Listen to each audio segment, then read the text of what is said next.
We should be live. Welcome back, nerds and turds, to another live stream repair. Let's make sure that the stream is up here. Looks good on OBS. Think it looks good on YouTube. Yes. Alright. So, we've got 4 homepods here that need to get fixed up today. And also want to talk really quick about some repairs that we did yesterday after we lost our internet. Kind of sucked that we weren't able to stream yesterday, but it is what it is. So it turns out what had happened was my garbage truck was coming up the hill, and my fiber line runs over the street and to my house. And somehow, for whatever reason, this Monday, the line was lower than it usually is, and the truck clipped it, yanked it off the poles. My internet continued to work while it was just dangling on the street.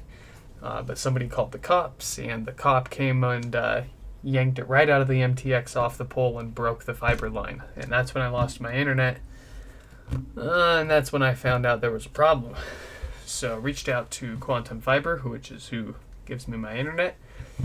I've only had them for about a month, and I already lost the service, which kind of isn't really within their control, but they did say that they wouldn't be able to get somebody out until as early as mid to late next week.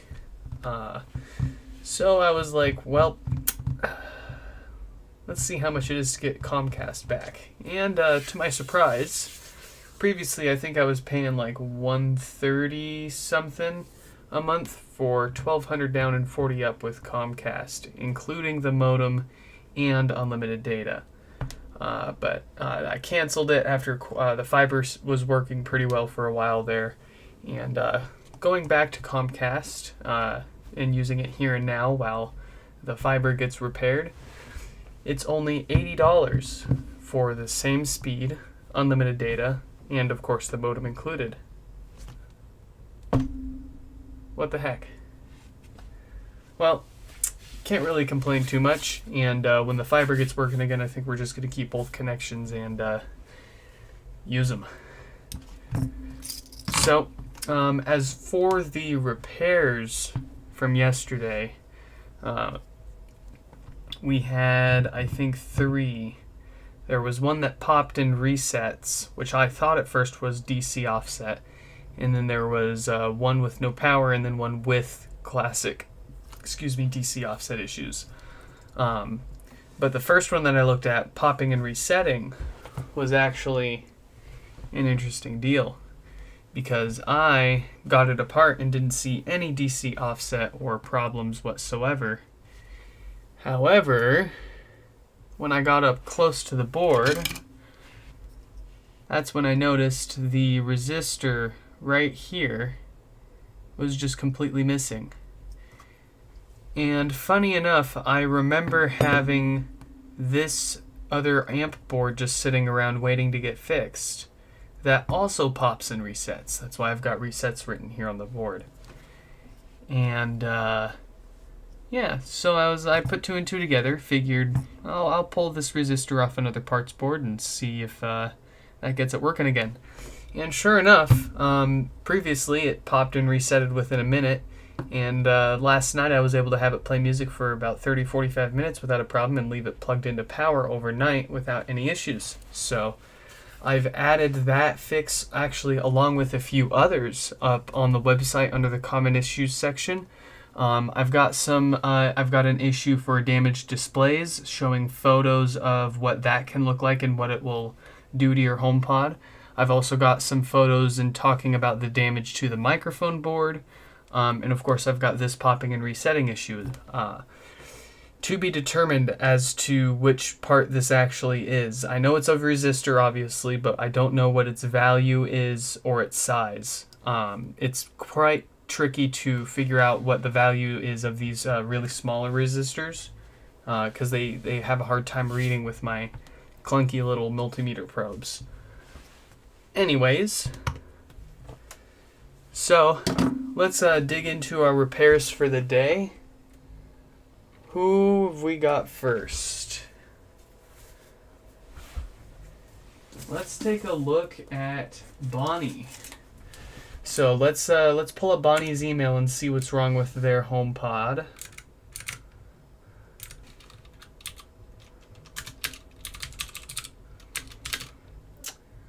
Let's see. Okay, not finding anything for Bonnie. Let's search for their last name. Here we go. Looks like theirs does not power on. Yes. All right.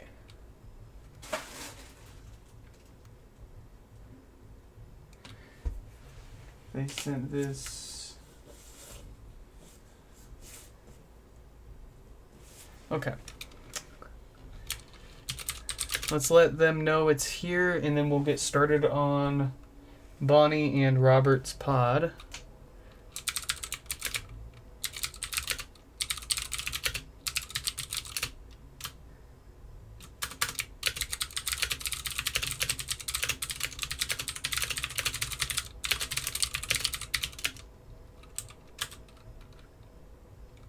Let's see, it's here.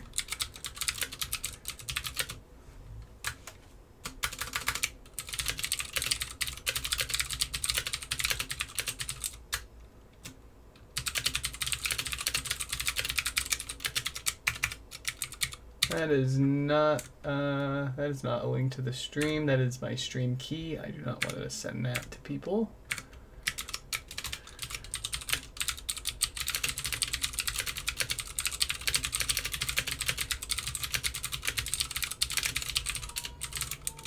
Okay. They have been notified.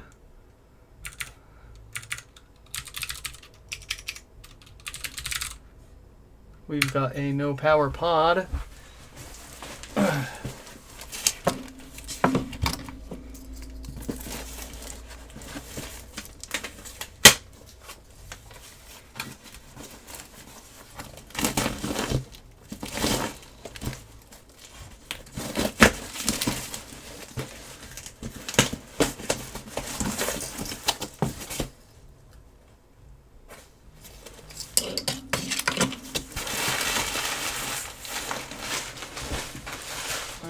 What do we got here? It looks like we just got a printout of a return label and...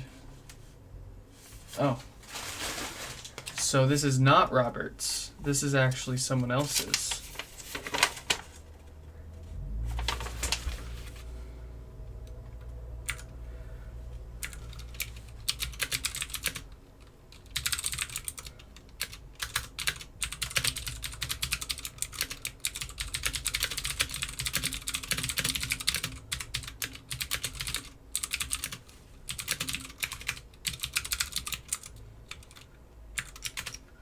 Okay, so this is actually Daniel's.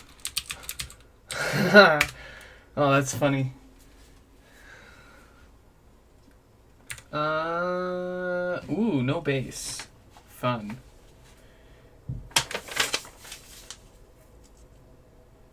These ones tend to be a bit of a mystery.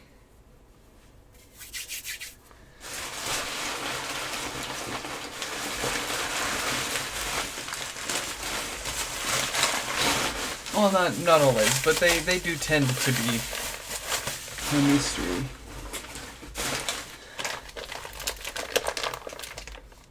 Let's let them know it's here.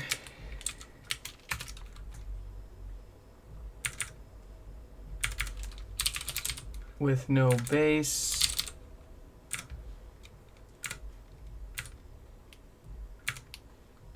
Okay.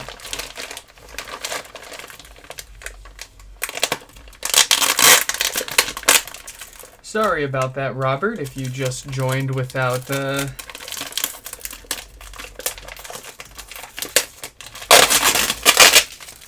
with expecting that was yours. Not sure if you've sent it yet.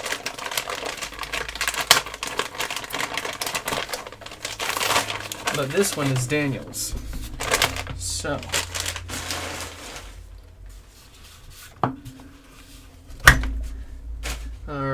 looks like we got some chats. Ooh, got my pod pack. Sounds good. Very good, very good. How much does he charge? Yeah, $60 plus shipping for no power. If that changes, it'll be up on the website. The website always has up-to-date information as far as issues that we know how to fix, any issues we don't know how to fix, and how much we do charge for the ones that we can. So, let's check our symptoms.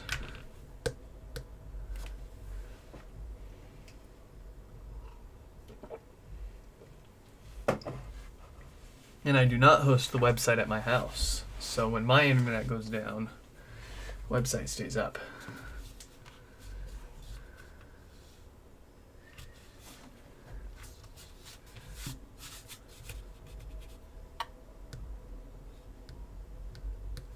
Ooh. I'm having trouble.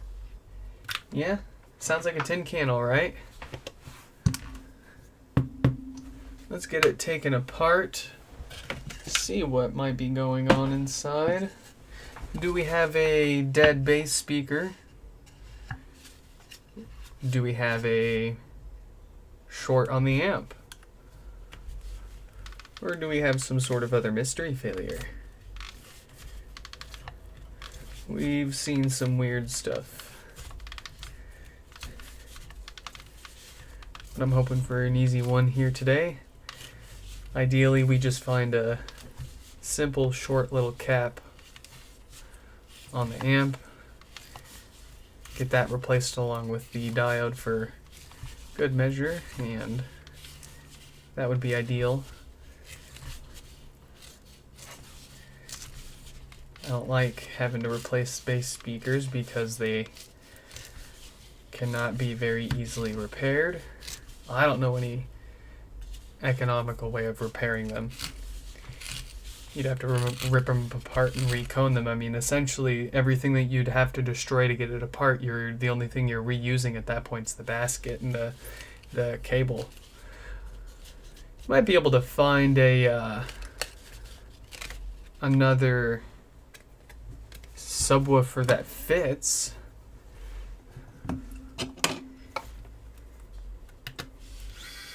Has similar specs. I think this is a 50 watt subwoofer, 50 watt RMS.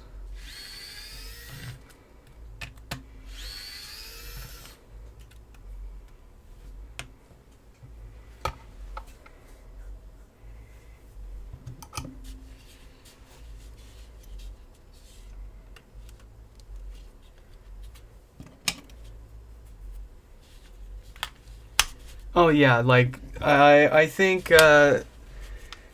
there has yet been a no power repair that we have not been able to fix. 9 out of 10 of them are the same diode, if not more than that. Sometimes it's a power supply issue, but we've got plenty of power supplies if we can't get that working again.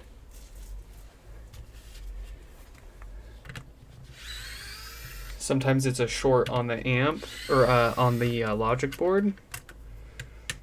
The most difficult one, usually we can fix those ones on stream, but there was one that we actually just recently figured out, only after pulling like 20 caps off the board were we able to find it. But we found it, we got it fixed, and we got it sent back to them.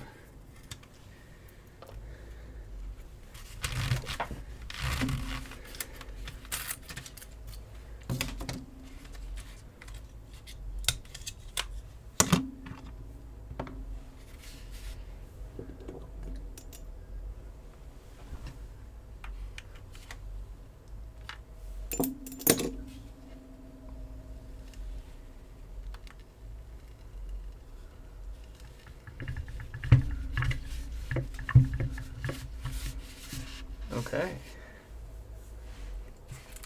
Let's get that ribbon cable detached.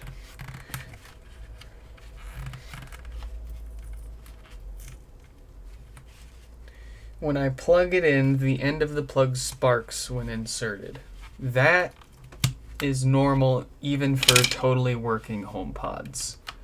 But it's more common when they have the no power issue, usually, because of the constant 6-watt power draw that they're pulling right off the bat. I feel like their spike that they pull power from when you first plug it in is higher when they have this no power issue. So you more often see them spark when you plug it in. Or rather, maybe because the no power issue is caused by a short, when you unplug it from power, it discharges the caps in the capacitors inside quicker.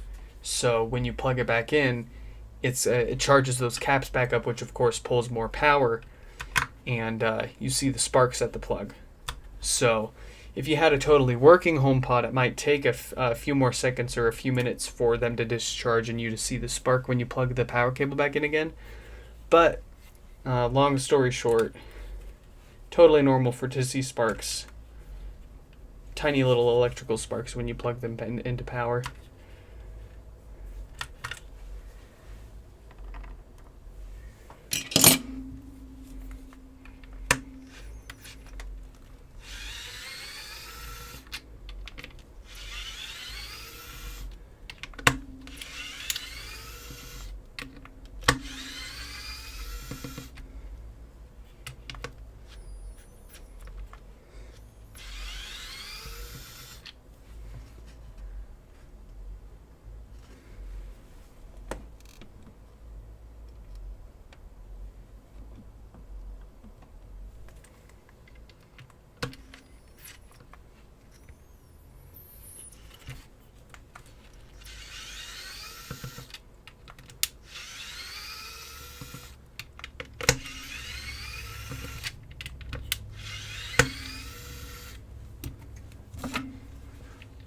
Ooh, let's get some extra lights on in here. There we go. Yeah. I can see. I can fight.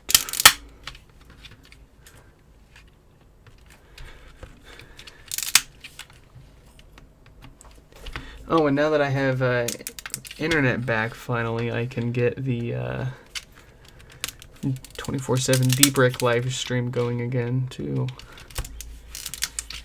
That's on its own channel now. It's called Nick's Bricks. If you want to watch a bunch of HomePods helplessly restart themselves over and over again on an automatic outlet until one of them de-bricks themselves, then subscribe on over to Nick's Bricks.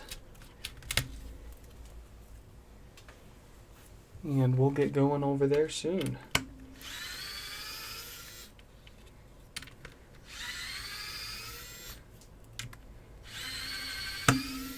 Gotta get your 24/7 brick fix.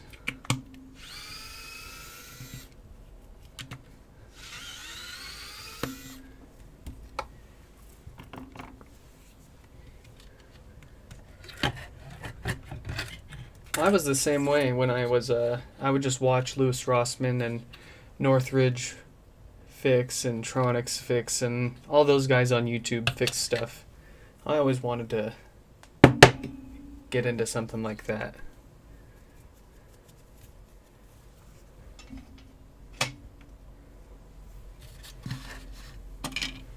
But I didn't really feel like I was going to be able to get in as a, offer anything really competitive or compelling. There's already plenty of other people out there offering repairs on most stuff. But it was just the perfect little coincidence of really liking HomePods and wanting to get more of them, finding a bunch of broken ones and realizing this is a pretty common and surprisingly repairable issue. Yet nobody's out there doing it. Not to mention all the other issues nobody knew how to fix yet. That to me was the challenge of Nobody knows how to fix this. I can crack that. That sounds like fun. That sounds like a little opportunity too.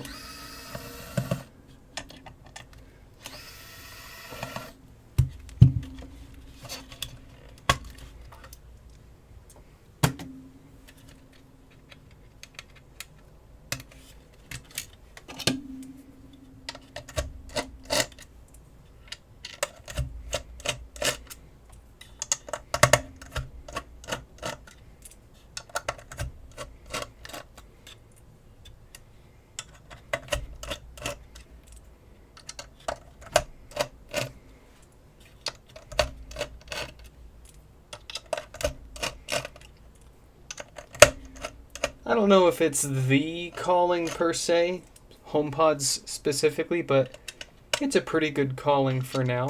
I'll agree with that. Bigger picture, now that we've gotten the experience and we can get more, people start to want to send in other things. We've got like laptops, controllers, tablets, all that kind of stuff coming in from people every once in a while. Odd gadgets, things that, like, for example, the Juve Go portable red light therapy device. Somebody had sent it in because it wouldn't stay on for more than a few minutes,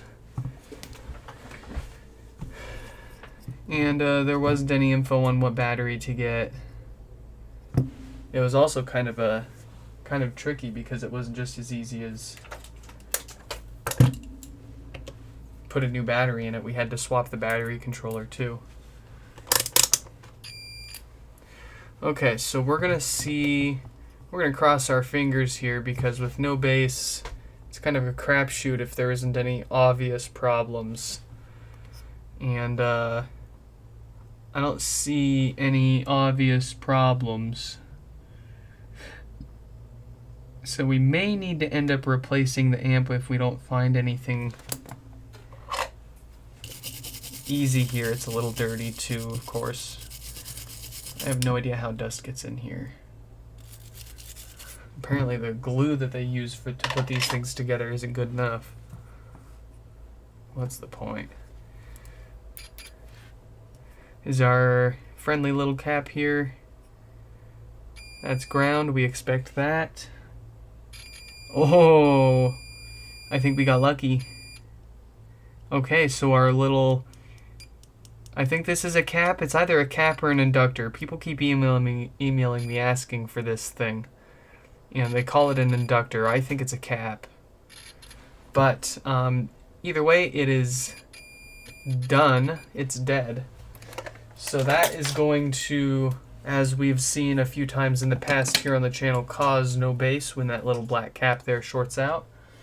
We don't know an exact replacement for this. For now, we've only been able to pull it off of other boards for parts.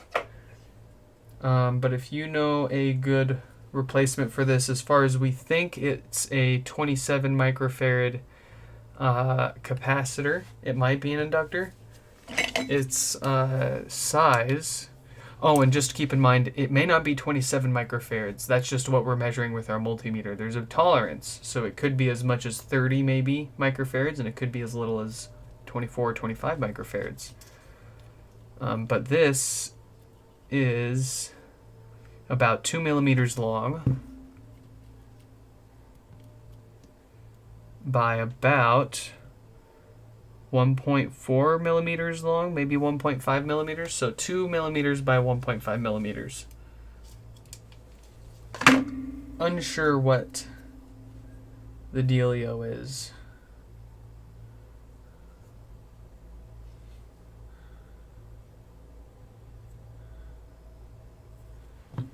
Let's see, do we have a good cap on this board that we can take?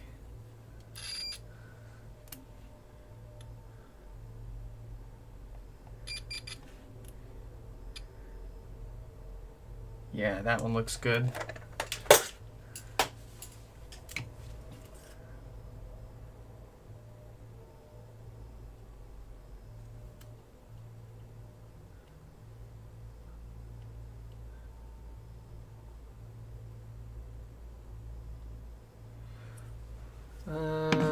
want to play with that board a little more. I don't want to take the parts off that. This one, however, this one is totally roasted. Look at that thing. Is our cap over there still good? Can we take that?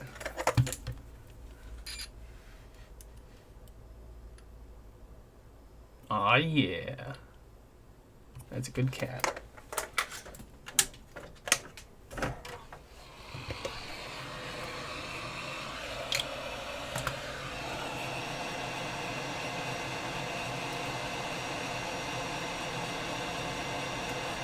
If it was an inductor, there would be continuity on working ones too.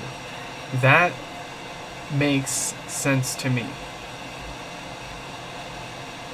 Yeah, because I know that you're right. And that makes sense. I should have thought about that. Inductors should have continuity through themselves, so...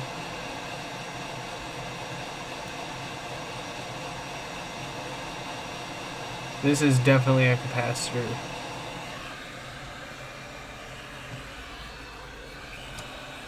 Alright. Back to the graveyard for our parts board there.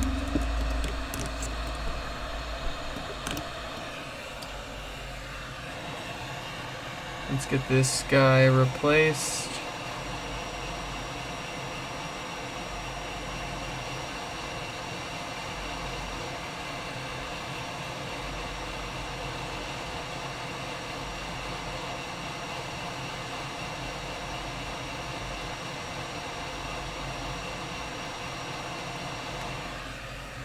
Let's just make sure that's where the short's coming from. Yep. And our replacement is still good.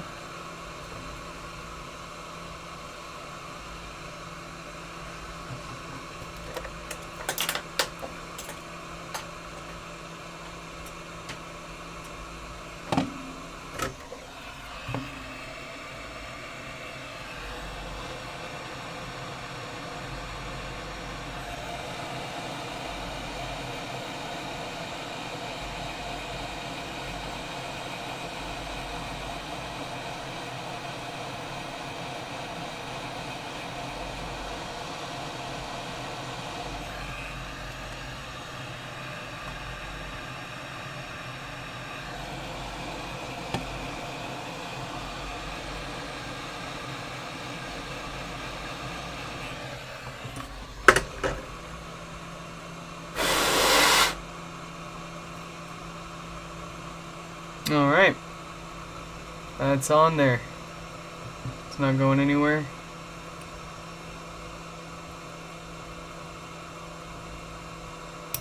Nope.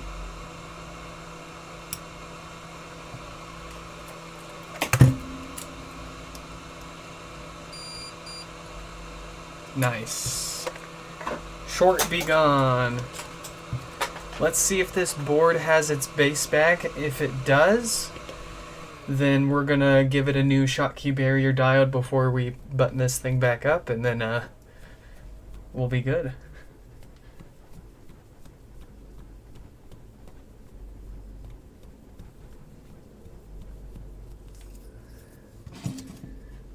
ASMR source. Ooh, nice.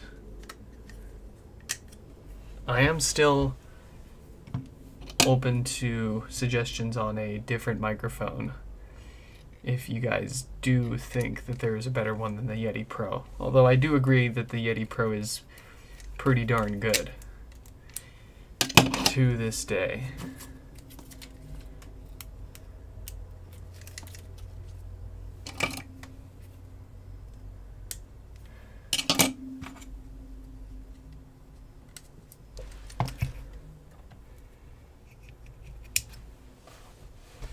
I was also thinking of just getting a wireless microphone for the for talking, and then putting the Yeti on the desk for the little bits and sounds.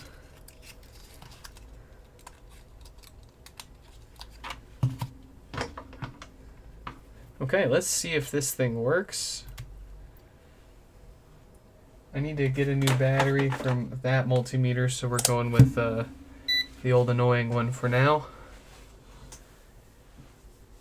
I need to just rip the batteries out of that thing and make a wall adapter for it, because it makes no sense to leave that on 24. So hey, look at that, we got bass. Wow. We got some bump and bass, and we've only got 11 to 12 millivolts of offset with it. So this is fixed. We've got our bass back. Before we put this back together, like I said before, we're gonna give it a new power diode.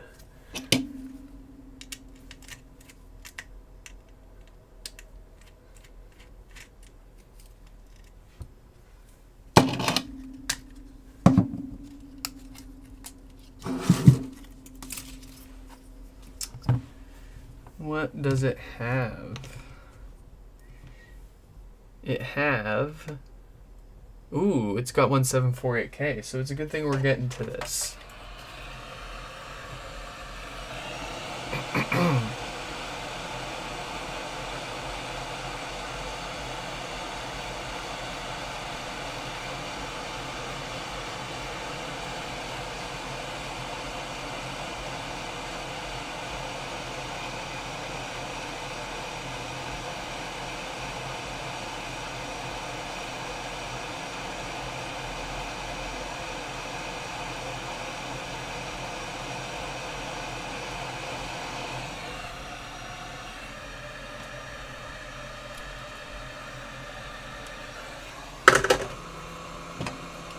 Got a new diode here from the year 2021, which is the newest ones that I could get my hands on.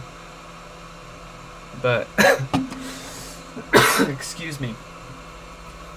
The only thing that really matters is it does not have those date codes 1746K or 1748K. Those are the date codes that we consistently see failing.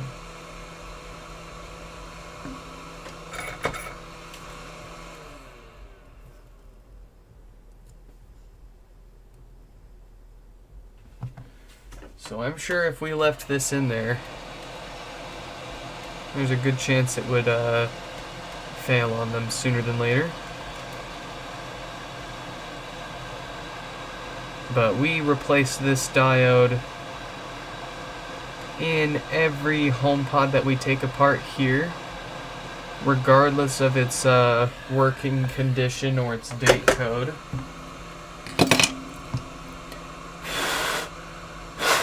Just because of the absurd failure rate, even considering only the date codes, the certain ones are failing.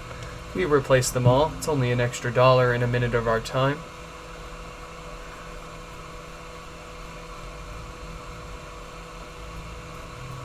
We're already in there. We've already got it.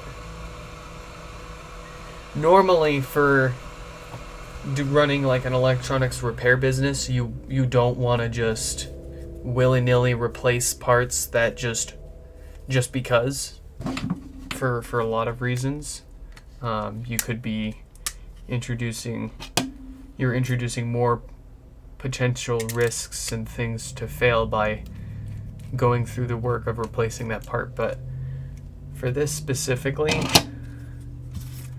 I think Northridge Fix talked about this a little bit, because I think he does a lot of like laptop repairs, and there have been a few laptops that he's had on his channel where like they're known to have like some no power issue, but when he gets one of those laptops with something other than no power issue, he does not just preemptively replace the part that also fails and causes no power, for certain reasons. But here, that is a risk that I am not only willing to take, but I insist on taking. Because leaving, the failure rate just bugs me so much. We can't leave it. All right, so we've still got power. Very good. Let's get this thing put back together.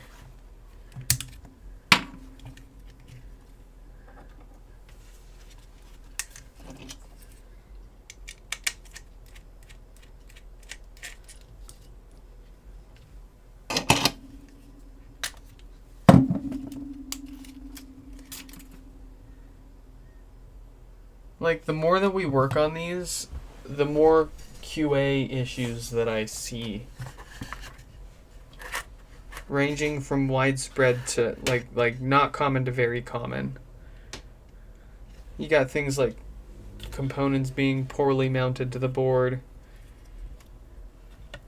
to like the wrong screw being used, what the hell, to we've actually found just an extra screw floating around inside, plastic rings not being fully attached so they rattle around inside.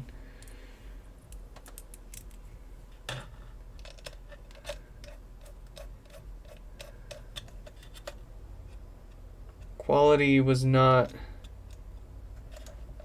the highest priority. It's still pretty good. Like, and these things inside, like in the overall quality of these is still, it's still good. But there are just a lot of silly mistakes that we see.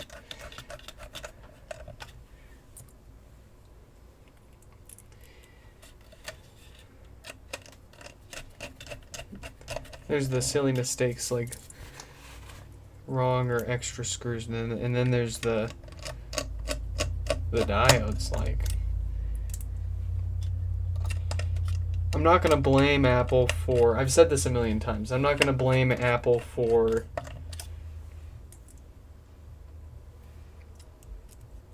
not knowing about the diode problem, but I will blame them for not being responsible for it or doing something about it.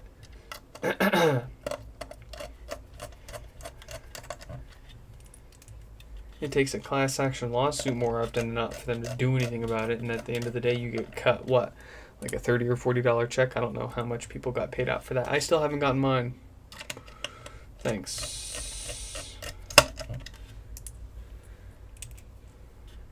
Appreciate ya.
Alright, let's make sure our bass speaker's still alright.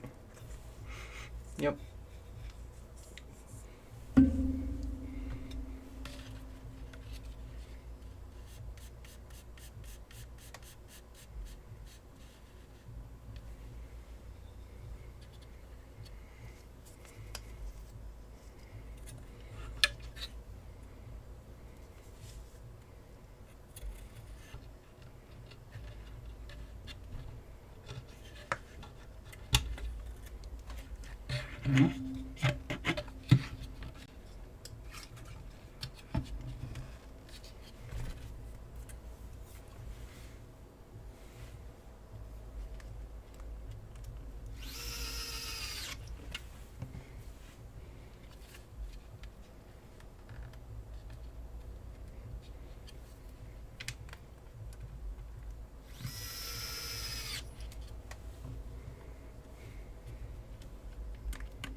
Can I also just go over dead boards looking for a 27 microfarad or equivalent?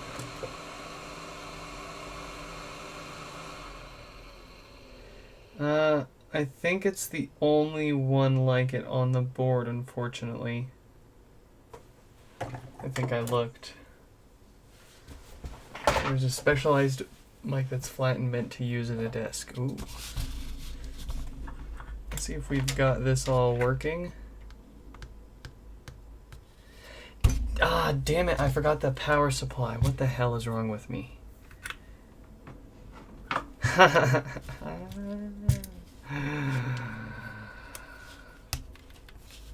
Here we go again, folks.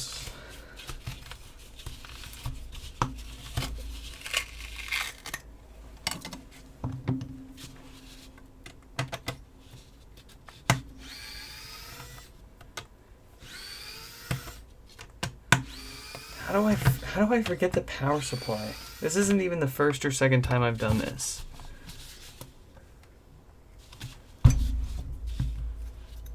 I must have been talking.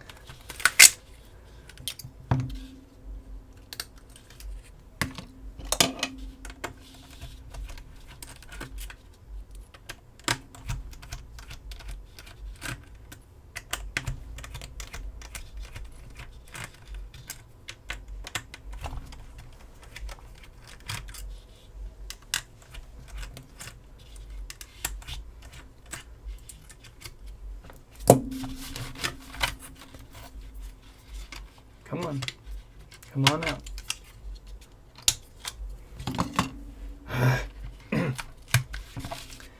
Okay. Okay, all right.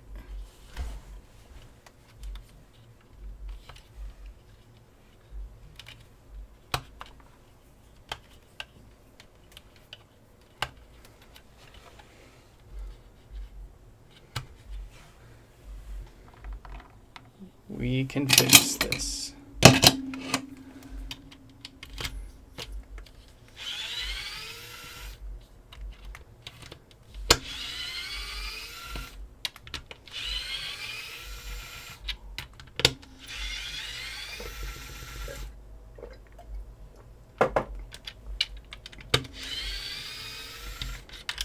Yeah.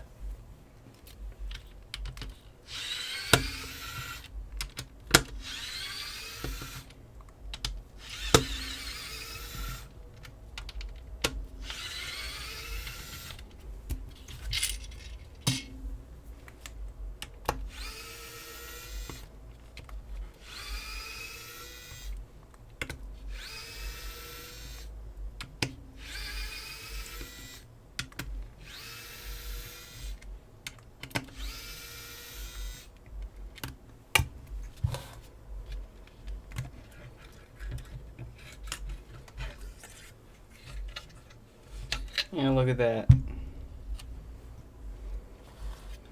Let's just sneak that back in there, and we won't tell anyone that that ever happened.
Ooh.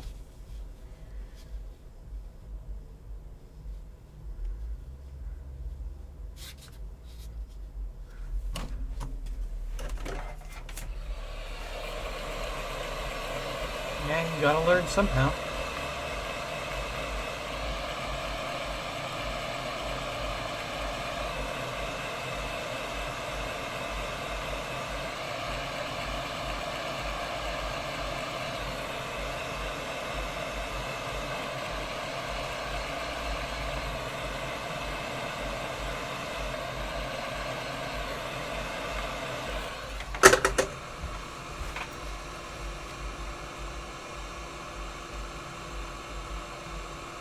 It's like the whole like negative reinforcement thing. Like there's no positive benefit to it. It just reinforces negative behaviors.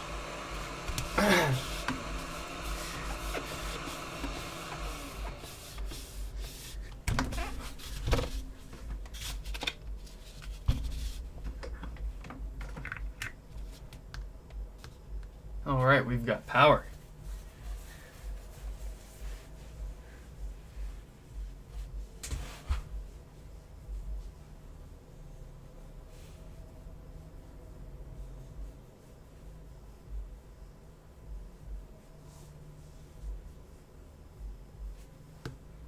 I'm having trouble connecting to the internet. Very good, very good.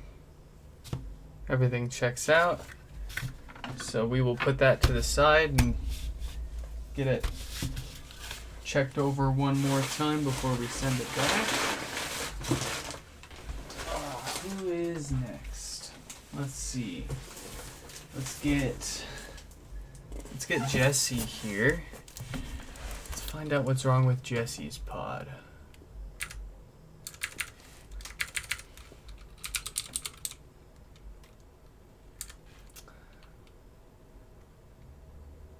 Okay, so let's see. Jesse has no power.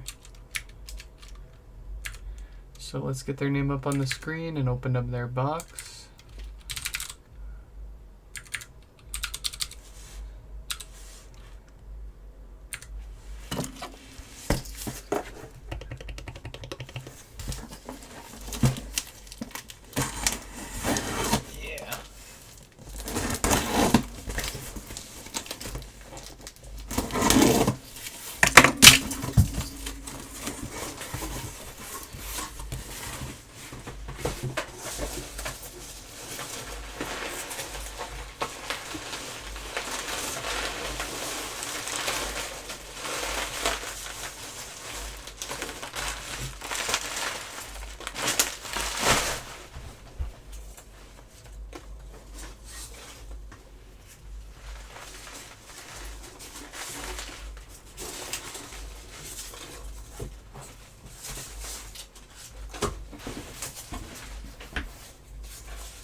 HomePod.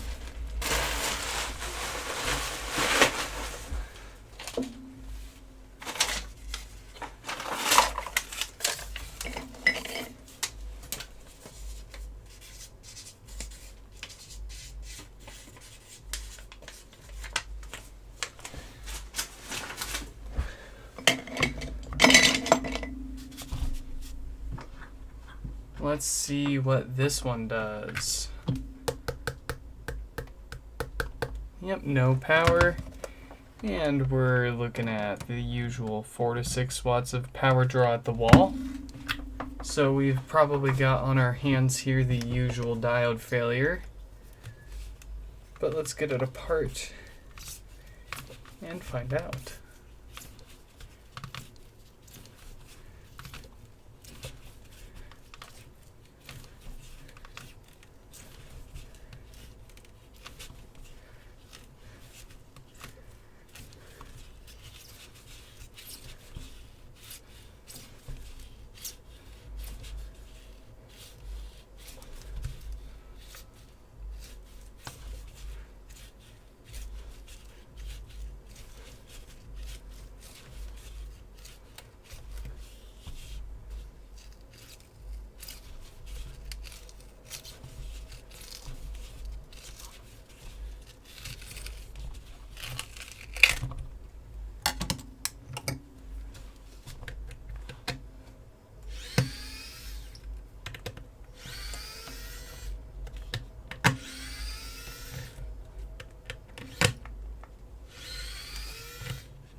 Good little subwoofer.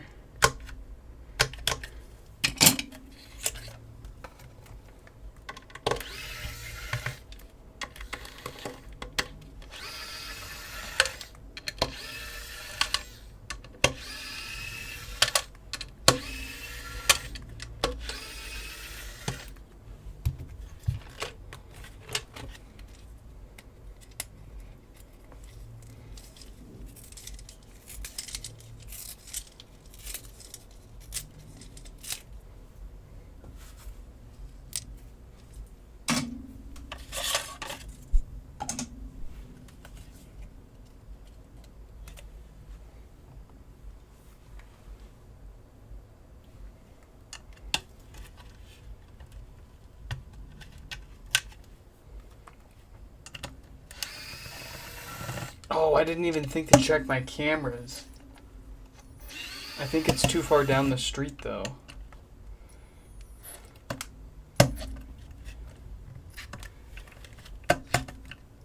Oh, come on. Don't tell me we've got one of those.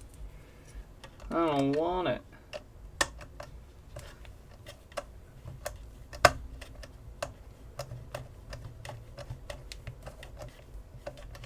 There we go. You just gotta work it. I'd rather deal with that than break it off there.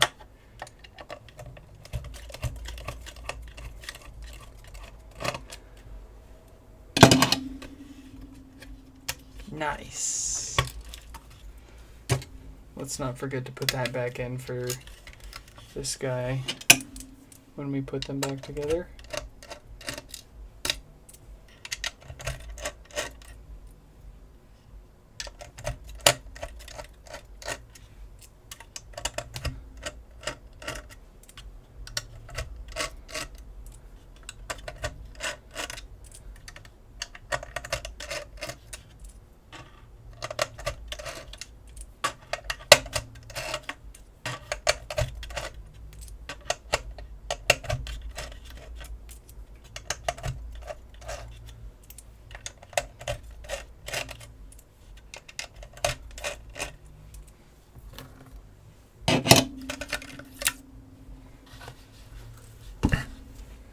Okay, no power.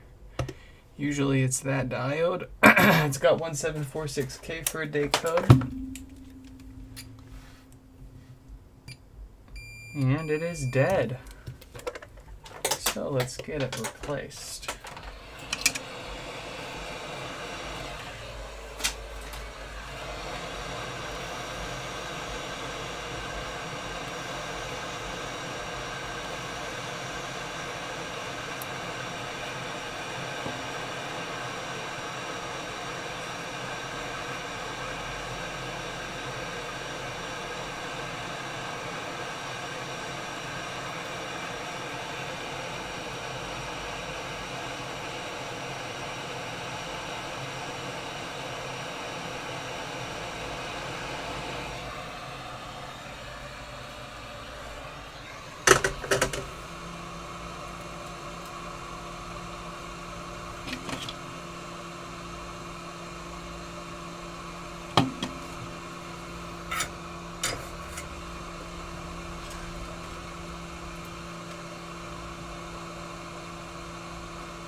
Huh. Did not like the typewriter font, huh? Or maybe the placement?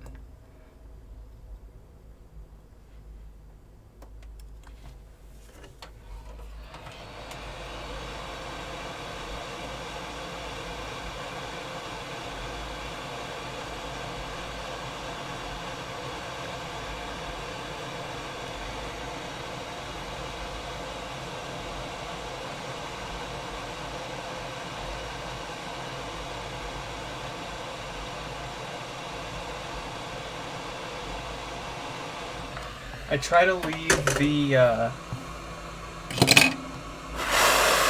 original return address on the boxes, which would be your guys's your address, visible when I put the return shipping labels on them, so that way in case the shipping label gets destroyed or whatever, there's a chance that the return address is still visible and they've got someone's info.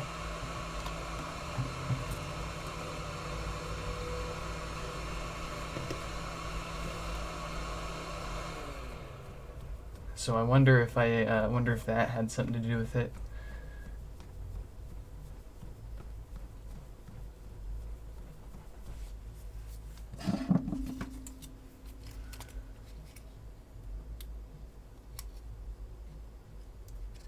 Interesting.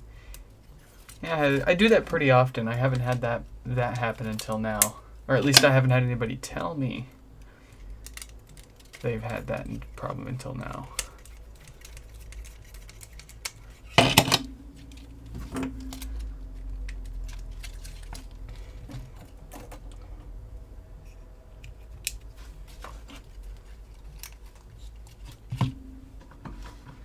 All right, give me power. Yes.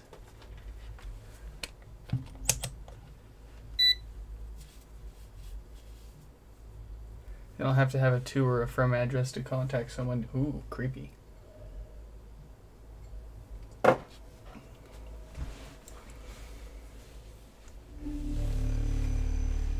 Wonderful. And an excellent offset result. So this one is good to go.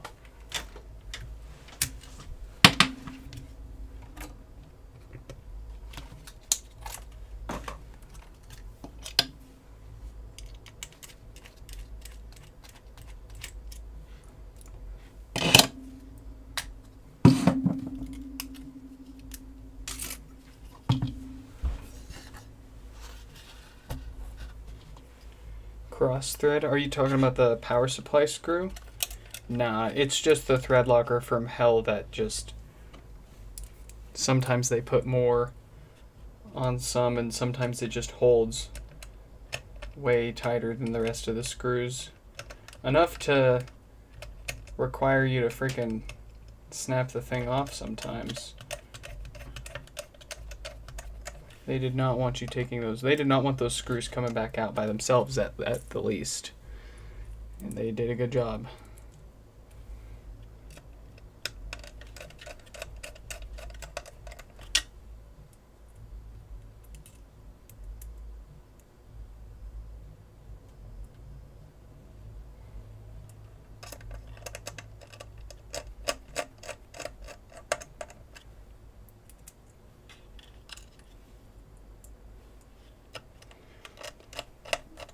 They have all of that, and they still manage to deliver the package, every single package, to the wrong address whenever I get anything shipped to my home.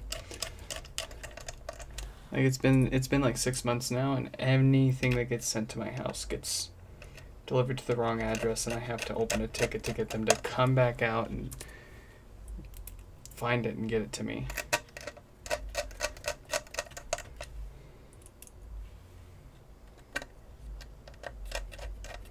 One of the other big reasons why I got a UPS mailbox was so I just have everything sent there and stop dealing with that.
That's done.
What do you find more treasured in your heart, VFD or Nixie tubes?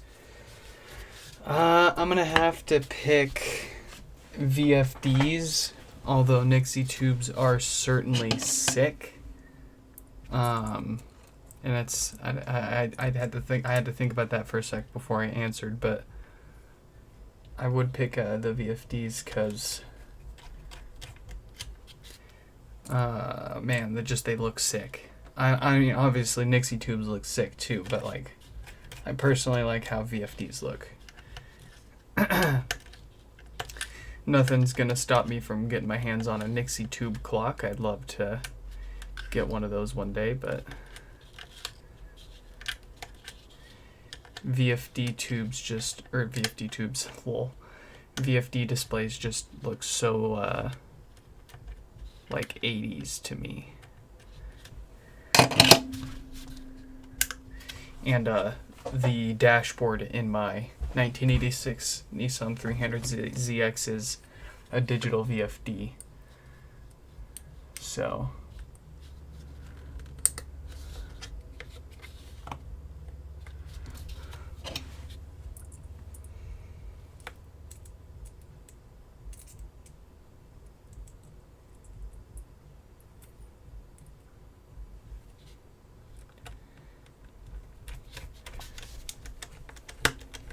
Ooh, set up a repair shop in a storage facility? That'd be cool.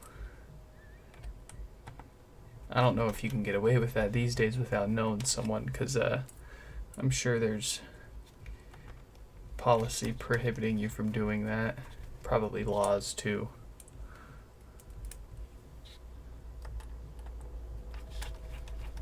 How many you work on a week? Let's say we probably get on average 3 to 6 a day. So let's say 5 a day, 4 days a week, 20 pods a week, roundabouts.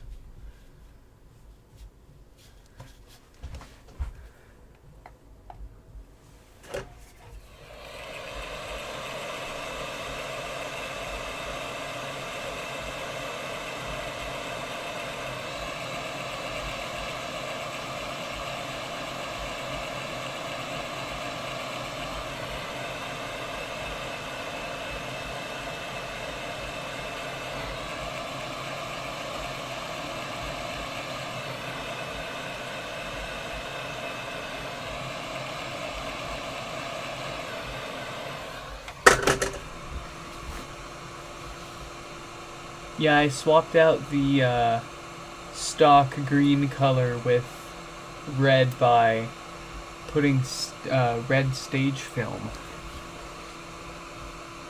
in the display, or in front of the display, to match the red color of the car and interior.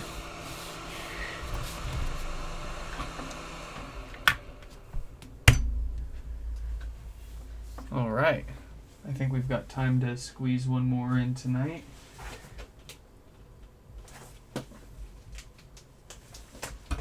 Let's see, who do we have?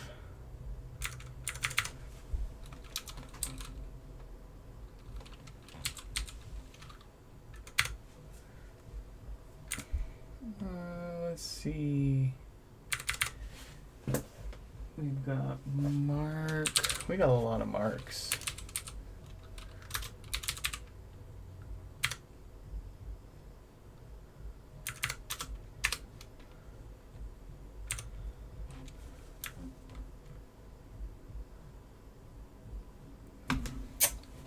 Let's see. Is this the guy?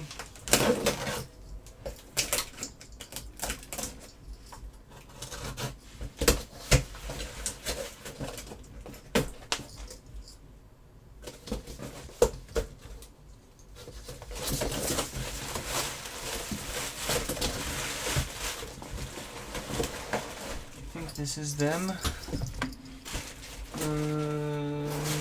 Mark.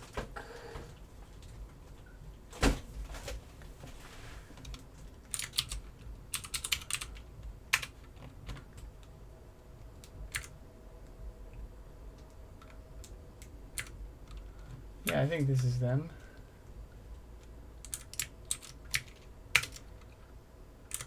Okay. Volume buttons look good. There's a problem with the Wi-Fi. Sounds good. All checks out. So here's Mark's. This will be the last one we do today. Mark also has no power.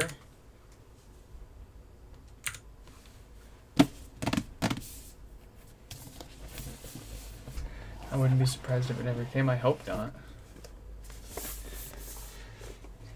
We've had pretty good luck so far not having any homepods go missing going to us.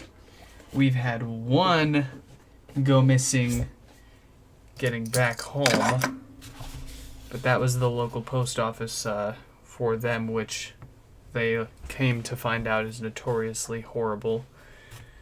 Newsflash. Oh, I'm jumping ahead here. Let's check the symptoms. Nothing. 4 to 6 watts of power draw. Okay. As I was saying, yeah, over 500 pods in and out of the door here in total the past year, at least. And we've only had one get lost on the way back. None get lost on the way to us.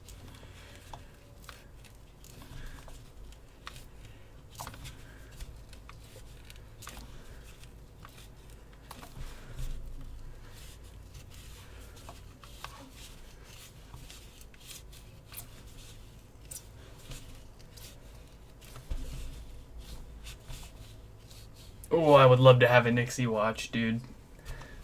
That would be cool. You probably watch Tech Moan. He has a lot of cool Nixie tube videos.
Ooh, let me show you guys some other. Well, I don't. They're not in my room. Whatever.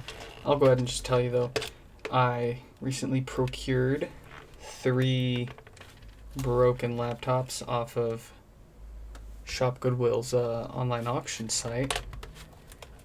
I paid $300 and it got me a Lenovo ThinkPad E15 with a 10th gen i5, 8 gigs of RAM, and a 16 gig Intel Optane drive. It also came with a 17-inch HP Envy with an 8th gen i7, a touch screen, and it came with a 2012 MacBook Pro with a 2nd gen Core i5, 4 gigs of RAM. All 3 of them don't work right now, so I figured that would make a fun little video, something a little different for the channel than the usual HomePod repairs.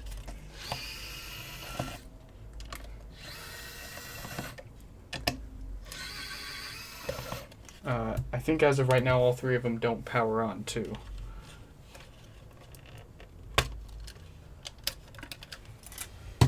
So they should be pretty, fingers crossed, they should be pretty straightforward fixes.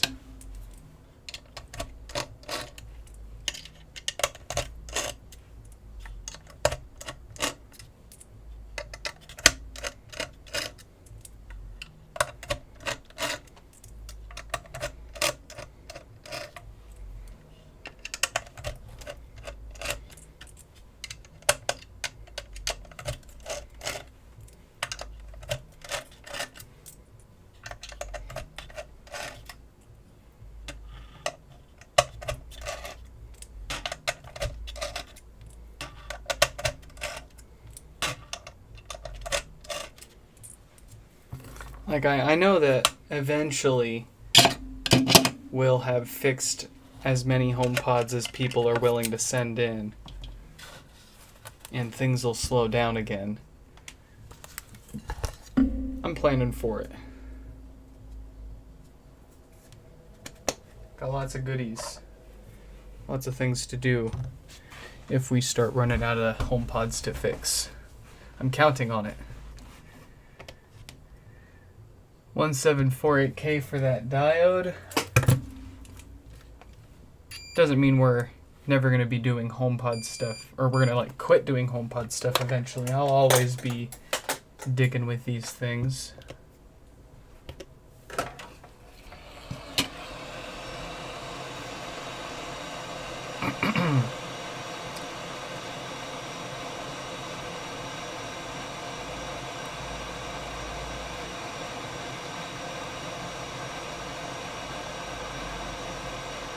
But hopefully, repairs will slow down. We'll get more time to work on not HomePod stuff and expand our content.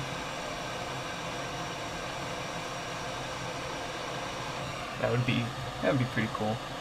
I would like that. I also don't mind fixing HomePods for a little while longer.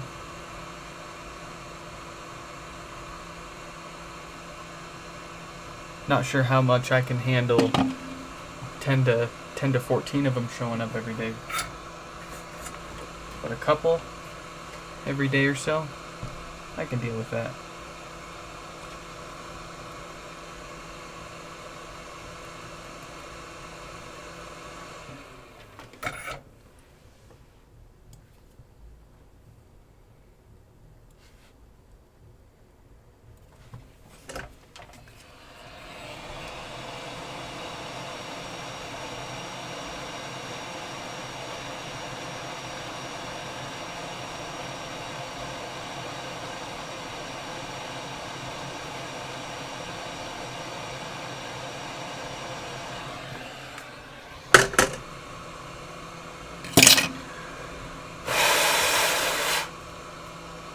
What's it got?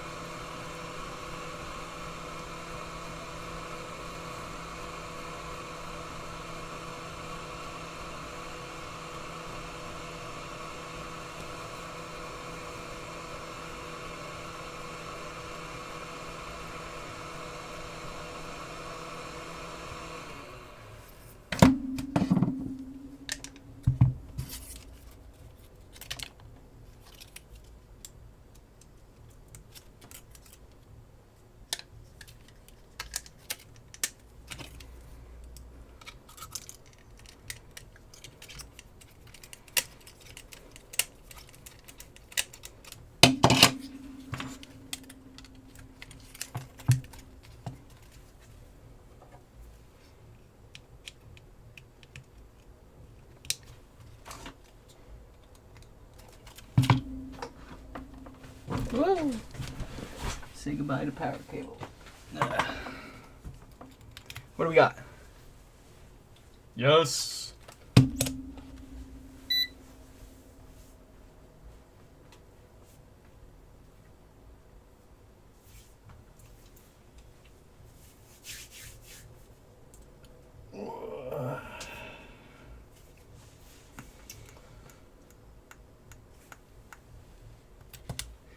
Interesting.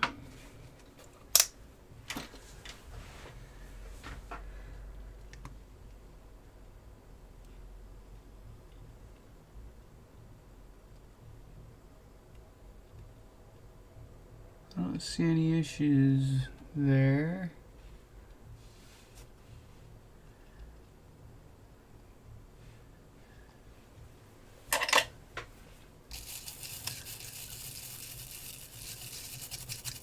It's a little dirty, but nothing serious.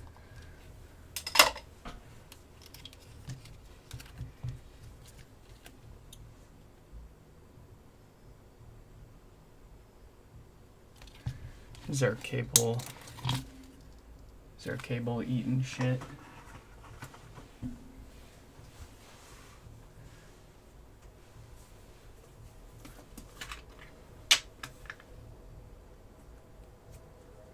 Have you ever had someone send in working homepods to have the diodes replaced as preemptive measure to prevent possible future failures? Yes, we have. We have had a handful of people do that. And of course, while we've got it apart, we check it for DC offset and replace the filters if that's necessary too, or if they're showing signs that they're anywhere near going bad.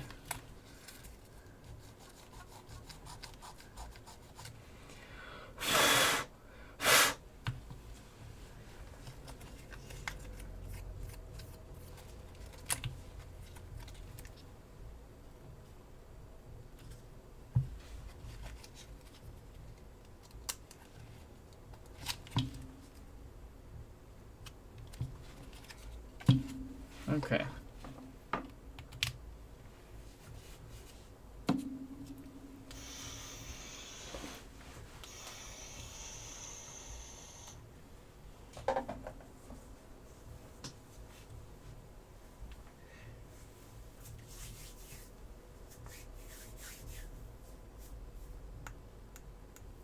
Interesting.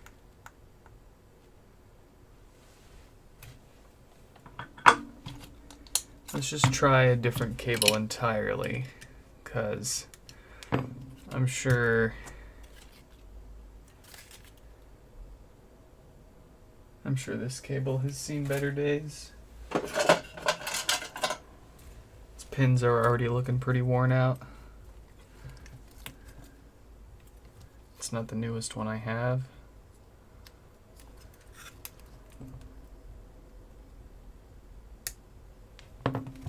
If this doesn't work, then let's just try redoing the diode really quick. Oh, interesting. What was that?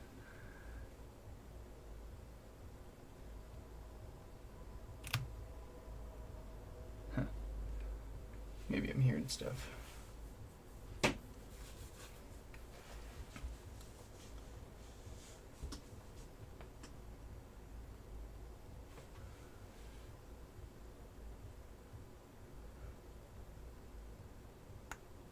No, it's same thing. Huh. Let's redo the diode. If that doesn't work, then we might need to spend more time on this one and call it quits for now.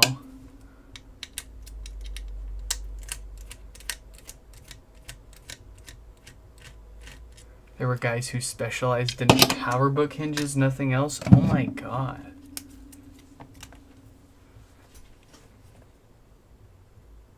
I wonder what they're doing now.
Alright.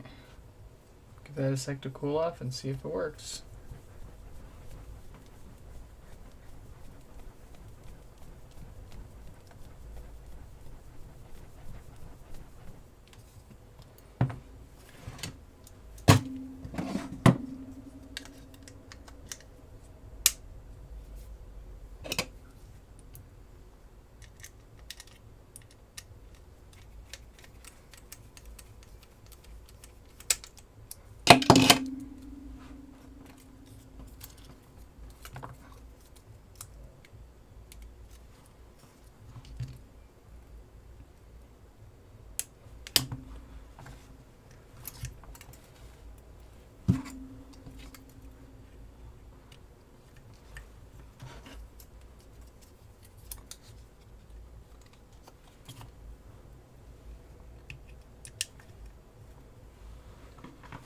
Take 3.